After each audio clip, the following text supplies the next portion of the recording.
Yeah. We're on a rooftop in the middle of London, and that means it's time for a Ping Presents. And this week we have an international model and someone who's on, or in rather, the Barbie movie.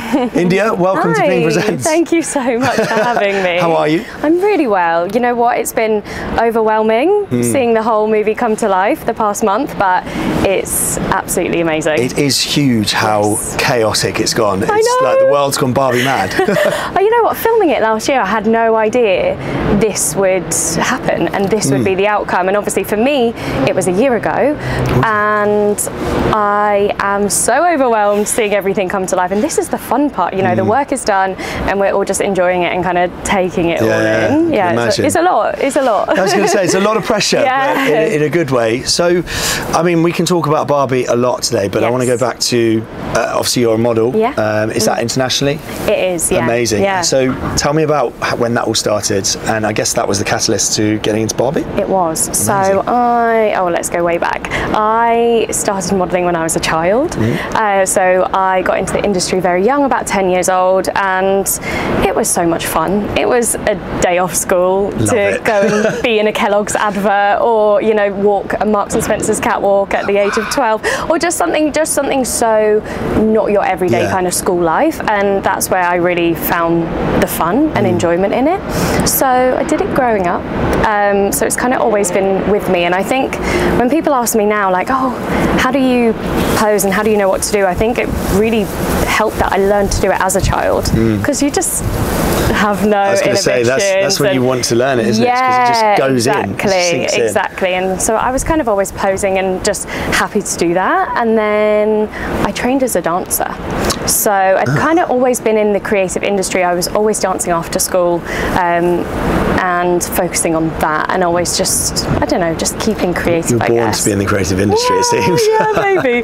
But it was just so much fun for me, and all my friends were doing it, and I just had the best time. That's what brought me to London. I came to dance school here, and it was great. It was a great 3 years. Which dance school did you go to? I went to Bird.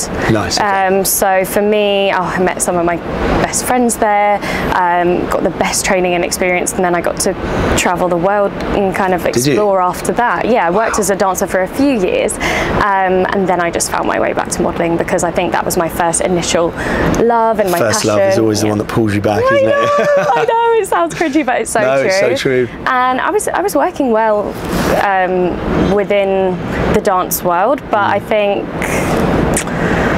I just preferred the modelling industry. Really? Yeah. It's interesting because Danny Williams came on. I don't know if you know him. He was, really awesome guy. Yeah. He was, I guess it's a different perspective, but in his modelling career, he found it very difficult to find happiness. And I find that's often the same. So it's really nice to hear that you had actually such a pleasurable experience in modelling. Why was it so different? It's different, and when anyone else, they would assume the industry is so tough and so challenging, and it is. Don't get me wrong, 100%. But I think you find those little moments in it where you can work and market yourself, just to have your own experience of it. I think I've got so lucky because I know so many horror stories within the modelling world. Really? There are many. Tell us all. No, there are, and you know, it's a brutal, cutthroat industry to be in, but I also think you create your own path and you make your own fate within it.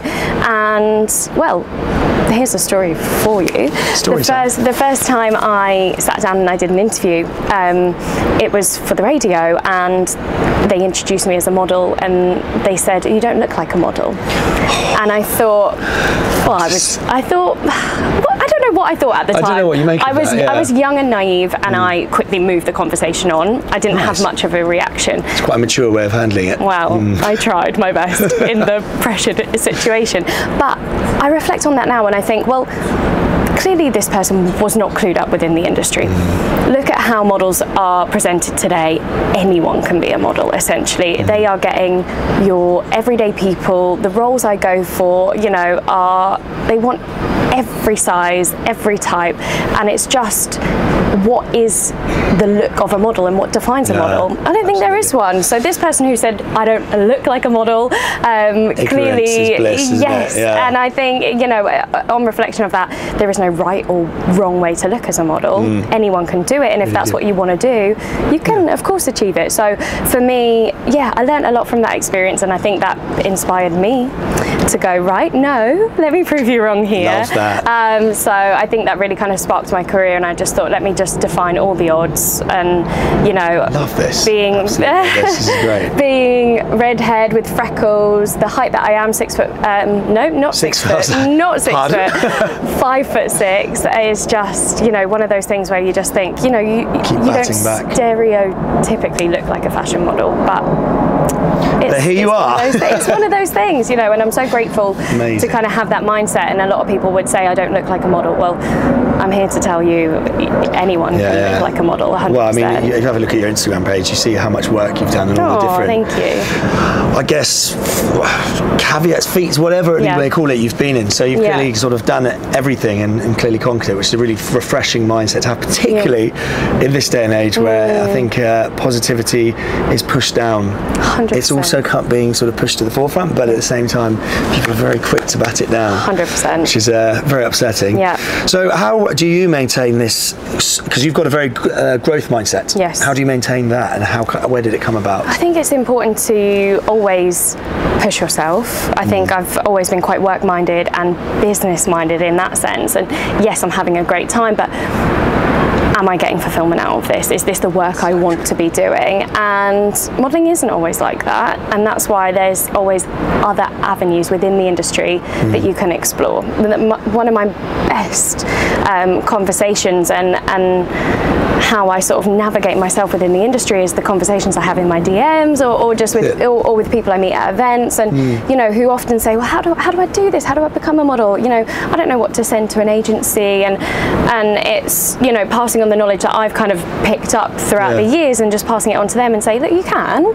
First of all, don't ever put yourself down like that, and second of all, this is what I would do, and here's how I would do it. So, you know, there is fulfillment in that sense for sure, just passing on the information that I've gathered and giving it to other people, because yes, you're booked as a model, you're fulfilling someone else's vision in their clothes with their product. Nothing is coming from you directly, but there's other ways to sort of navigate and work the industry as well. That's really, really nice. I mean, I think a lot of people, how old are you, Mummy? I'm 28. 28, yes. Wise already, that's amazing. I find towards the end of your 20s, if you're entrepreneurial spirited or someone who's just invested in self-growth, you often realise that a lot of fulfillment comes from helping others and doing things for other people, which is, I think it's a learnt thing, isn't it? You have to go, oh, that felt really nice. Yeah. And it's so interesting, because you don't believe, I don't think you truly ever believed that growing up, that helping others will give you that. No, of course, and I realised that very quickly. It was all young and fun for like the first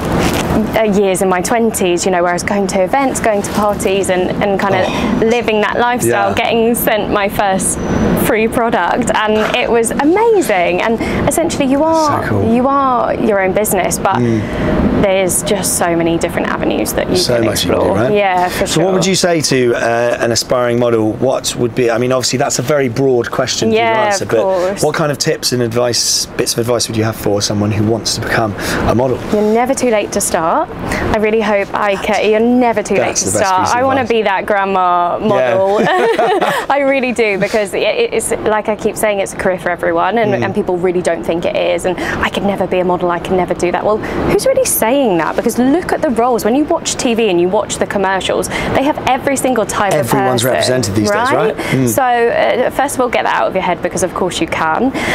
Secondly, please don't go and pay hundreds of pounds to get professional photos taken. It's really, you know, what everyone thinks that they should go and do, and you really don't need that.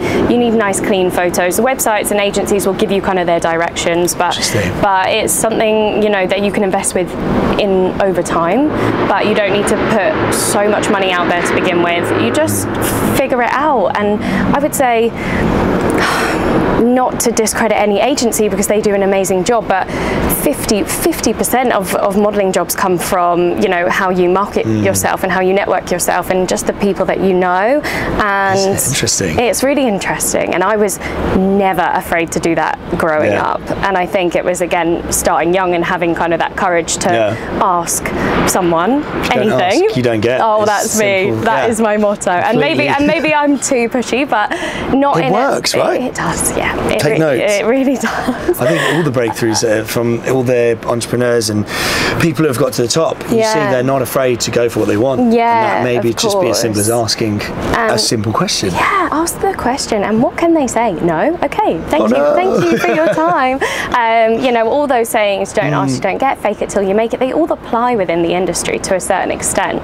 I remember the first music video I did. Ooh. I was in Thailand, and actually no, I was in Cambodia, and my friend and I saw a post saying we need models and dancers who are in Thailand. Okay. We were traveling, backpacking, and in the country next door, and I just said, oh, just message and just say, look, we're about, potentially we can make this work. And he was a bit unsure at the time, saying, oh, I don't know, like we know this big casting director, and what are they going to think? And we just went for it, and we asked, hey, can we be in the video? And they said, yes, come to Bangkok and do the casting. Wow. So that's an example, and we shot the music video for years and years, and it was amazing. For years and years? Yeah. Oh, wow. Yeah. Awesome. That's so cool. I know, and it was a while ago, and this was, again, when I was young and just asking for every opportunity. Of course. But then, if I didn't ask or just didn't send that message on Instagram, then we wouldn't have ended up being in the music video. So I think it's all the miscommunication of sitting around waiting. The jobs really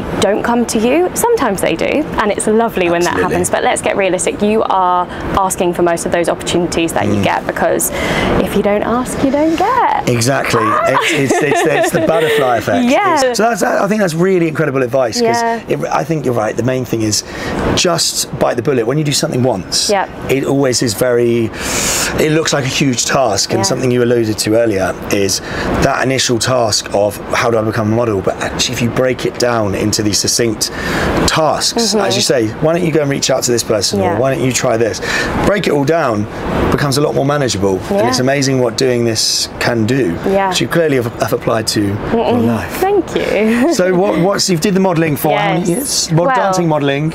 Yeah, and from there was content creation, you know, and Instagram became such a big thing, and that grew from posting my modelling photos. I used to run a blog giving models advice, new models and things like that, so I kind of grew my audience there essentially, but that was, you know, a real way that the social media world just evolved out of nowhere. I feel like I kind of watched that happen, and now it's events and collaborations and just a whole new way to be creative, because that's the time I can actually put my kind of ideas and visions out there. So I love that.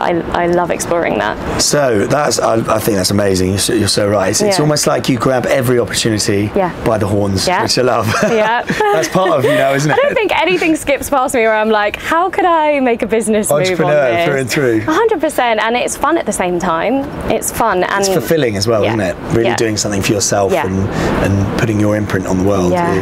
So let's move to the big one, the Barbie movie. The Barbie movie. The Barbie movie. Out in, well, we're going to release this bang on release. Should we do that? Yeah, let's do it. So Barbie movie out now. Tell me about, how did that come about firstly? That came about, I knew it was filming for a while, and following our theme, if you don't ask, you don't get, I was messaging all my agents saying, I know this is happening, what can we do? And can we make it work? I'm super interested, and didn't hear anything for a while, 2 months, started filming, cool. Hey guys, just me checking in, do they need anyone else? And they called me and said, yeah, we do. So can you come to Warner Bros at 3 p.m? Wow. I was not in London, and I thought, oh no, I don't want to miss this. Got my dad to drop me at the train station and made it just in time to Watford for 3 o'clock. Did my casting on the Friday, started filming on the Monday. Wow. Yeah. Wow, that's amazing. It feels like one of those rushed movie moments. Effect, yeah. If you hadn't have just gone, excuse me. Yeah. Because I think that's another really good point to allude to, is often it feels quite, I guess, embarrassing, or I guess your value you feel is low when you 100%. ask someone again, hey, listen, just following up. But actually, all the things that I've done recently, doing that, following up like that, have resulted in something happening. Well, I don't see any bad in it. You're keen, you're interested, you want to, you're reliable, you want to be involved. Why do you think people do feel that way? People will feel, because it's such the stereotype within the industry to think everything is handed to you and given to you. And let's just be realistic, guys. I'm here to tell you, not every opportunity is like that, and think of the competition. The market is so saturated within any line of work right now, not just modelling, but in any field that you go to. Think how many job applicants there are. So you've got to shoot your shot a few times. Everyone's special in their own way, but you're not, you have to keep pushing forward. And I think, I don't know, I never see the harm in that. And of course it's an ego thing, and I get people are maybe shy and unsure, but you just can't be, because what I've learned is people are really lovely, actually, and if you don't hear back from someone, or if they say no to you, which happens 90% of my life, then that's fine. You can sit with that, and you can feel okay with that, because you asked and you tried. It's not personal normally. Yeah. I find it's never really. And think how many times we sit and think about, should I message someone in a work sense? Dating, workspace, literally everything. Oh my God, that was me for so long, and 2 days would go past and I still haven't sent that message, but I'm thinking about it, and oh my God, 2 days of my life, I'm not going to get back, and I should have just sent that message straight away. There really is not like that much bad that can happen. And if they do say no, I found this with what we're doing at the moment, they do say no, you get that no quicker than waiting 4 days. You can then move on. Exactly, and deliberate. You move on, everything is so fast paced. Absolutely. Life is fast paced, and you're able just to move on from anything in time. And you are always going to regret not asking. 100%. And of course that's been me many a times as well, and I'd wish I'd have said this, or why didn't I take that? And of course that's life, They're the little lessons, aren't they? There's so many lessons, but if you're deliberating it, then just do it. This is full of wisdom, this episode. I love it. Thanks. So how was that's amazing. You started filming. Yes. You obviously can't reveal too much. No. Tell me what are you allowed to talk about? Well, I guess for me the whole experience was massive on a scale that I'd never really worked on before. The whole getting ready process was so extensive. I look nothing like this. I have a big wig in the movie. Do you have any previews of pictures? Or I do, yeah. Can we ping them up? Yeah. This is how she looks. This is me. But it's so mad, because I was in 5 a.m. start time. You're getting your wig on, your fake tan every single day, makeup, transforming to proper Barbie land. Like, they didn't really hold back on anything. So I just felt so lucky to be a part of it. It was really fun. The whole cast were fun. What colour was it? Were you pink or were I was green. Were you, I was going to say, I think I saw you at something. Yes, I was green. So for me, that was great. Yeah, that's giving. Yeah, I was loving that. And it was just, I look back and I just think so fondly of that time. Like, what an experience. What an amazing thing to do, yeah. It was really fun. Incredible. So now you've got the taste for films. What's next? I don't know. The film industry is wild, because you are committing to such big lengths of time. You're committing to huge projects, and as incredible as they are, it's long hours and all these kind of things, and you are so overwhelmed sometimes when you're filming. So I was going to say, it must be a lot of, these long days doing something which is quite new to you, and for exhausting mentally. Yeah, but I'd tell anyone to do it in a heartbeat, because why not have that experience? Listen, Barbie, if you need a can, I'm here. they're talking of Barbie 2, so there you go. Get involved. This is going on my LinkedIn. Everyone message your agent. I'll be coming to get tanned up with you soon. So, that's amazing. Yeah, lots of things. And when you say what's next, what's lined up, which is often the question, no one really knows half the time because everything is last minute. Look at the turnaround on that one. So I don't have anything lined up right now, but I'm not afraid that something will happen maybe next week or in the next 2 weeks, you know, because that's how it goes. So yeah, for me it's like last minute industry. Okay, this is how it works. Let's be prepared for what's coming next. Wow. I'm pretty certain there's going to be some quite exciting things for you. Okay, right. So quick fire round. It's probably not going to be as quick fire as that, but I'm going to try and tailor it to you. So did you play with Barbie when you were younger? Yes. Amazing. What is the best piece of advice you would give to someone? Just the first piece of advice that comes to your head that you go, yeah, that's... Don't ask, you don't get. Brilliant, there brilliant. Mine is comparison. Well, I guess it's more of a quote. Comparison is the thief of joy. It so is. Right? It so is. And never believe the hype too much. And what you the worst piece of advice, though, I think. Never. Do you know what I mean? So true. Someone said this is the worst piece of advice they've heard is be realistic. The best piece I'm going to forget. It was really good as well. But yeah, people going, oh, you need to be realistic. I'm thinking, absolutely not. No. You need to shoot for the stars if you really want to achieve stuff. You have building a business, being in Barbie movie, modelling worldwide. That's going to hold you back. Yeah. Favourite country in the world? Oh, South Africa. It's mine too. Really? He's from South Africa. Oh my goodness. Why? Well, I've worked in Cape Town a lot, so that Cape Town? place is just so special to me. It is my favourite place in the world. I really love it. Whereabouts is your favourite? I mean, everything in there is amazing. Within Cape Town itself. Cliff Street. Cliff Street's beautiful. It's got some character to it. Cliff Street. I hang out there a lot. Yeah. Exactly. It just has such good memories for me. And then obviously the beaches, Camps Bay, and it's so just, you know, I love it. It's home. It's my second home now. Yeah. It's truly. Oh, wow. Oh my goodness. We'll have to see if we're ever out there together. Exactly. So I was going to ask you your favourite city. Yes. But that's pretty much answered, I guess. And also London. I do have so much love for London. Minus the sirens. No, I know, but it's just part of it, isn't it, really? And I love just like, I don't know, it's where everything is. For me, I grew up in the countryside, so then I came to London and I was like, oh my God. So you're a country girl. I am. Love it. I was like, this is where I want to be. This is amazing. I can eat Chinese food at 2 in the morning. And then it's, you know, it's such an incredible place. It is brilliant. I mean, if you just look at this view, I'm going to pan it over the top. There's St Paul's right through these. Did you know the rule at St Paul's must be visible from every single park in the capital? Really? I just learned that fact today, so I won't claim I've known that. So that's why we can see it through all the skyscrapers. There we go. Favourite bar in London? Good question.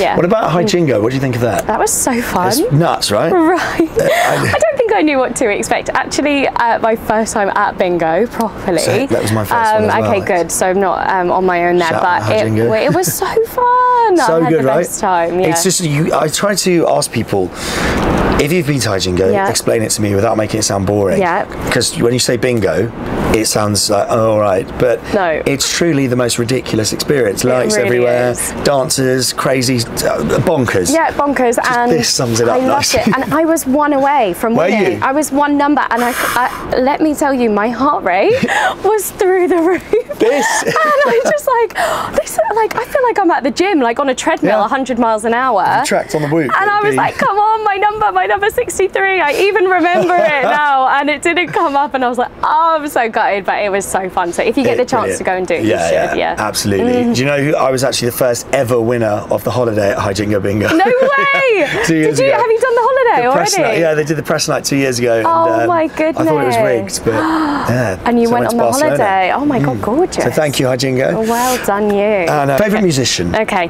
Drake. Drake, love it. That's such an easy answer for me, but like I said, I grew up kind of listening to hip hop, rap music, and he just spoke good words to me. And I was going to say, who's the most famous person that you saw or you were on set with? Well, Will Ferrell obviously is in the Barbie movie, so that was pretty cool. That's cool. Alongside obviously Margot and Ryan. So yeah, those three are not a bad lineup. That's a triple threat right there. So yeah, that was pretty cool. What is your proudest achievement? I think being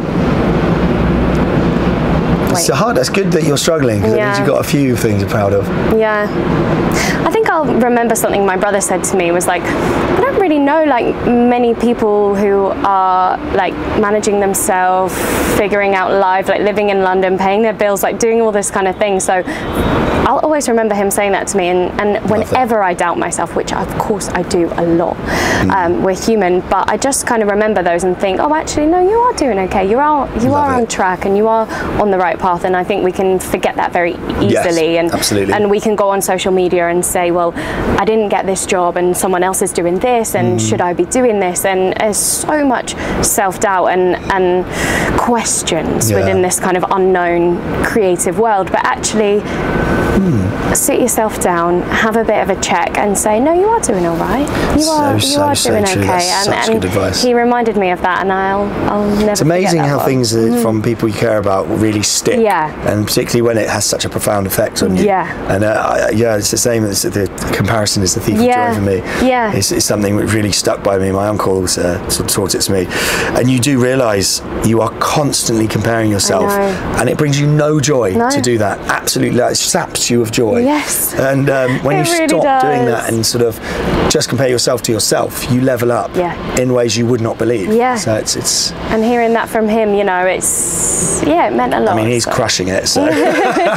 What's your favourite film apart from the Barbie movie? Favourite film? Oh my gosh, you'd never guess this. The School of Rock. The School of Rock, Jack Black. Love it. I absolutely. Great film. Oh my goodness! Again, that takes me back to my childhood, and it was just so fun. It's a theme of music with you. Yeah, true. Actually, really like music. Yeah, I do. Amazing. I do, and it's just so fun. He's just such a cool guy. He's such a legend, isn't he? Guy. He's just. If I was Summer in that movie, I would have honestly lost my mind. Like, it was just amazing. He epitomises people who just don't care what people think about him, and he's just unauthentically himself. Yes. My favourite phrase. And we love that from you, Jack. Yes, Jack. Come on the show. Thank you. On that note, we'll leave it at high. Thank you so much for coming on, and good luck with the Barbie movie. Yeah, thanks so much. I'm genuinely buzzing to watch it. Me too. It's so exciting. And enjoy your time at Floretica. I will do. Amazing. Gorgeous here. Thank you so much. Woo! We love it.